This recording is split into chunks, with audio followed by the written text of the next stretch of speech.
a zo a kafa kwamitin bincike judicial commission of inquiry a bincike duk abin da kowane mai mulki ko ya taɓa riƙe wani mukami na amana jama'a ya mallaka ya aka ya samu idan ubansa ne ya mutu ya gada a zo ya tabbatar da waye uban nasa a je a bincika in uban nasa kafin ya mutu yana da irin wannan dukiyar kuma in shi kaɗai ya dan uban nasa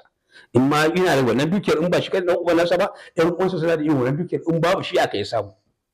ga abin da sanar president na yanzu yake yi aka yi na fadin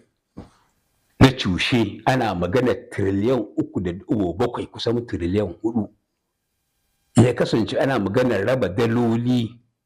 in tens of thousands to ai kaga criminals ne suke mulki kenan masu laifi ne gungun masu laifi ne suke mulki ne ai maganar ka gane ko kamar da na gaya maka ni protocol ne na Judicial Commission of Inquiry into Process Allocation and Land Administration a zo a bincike mana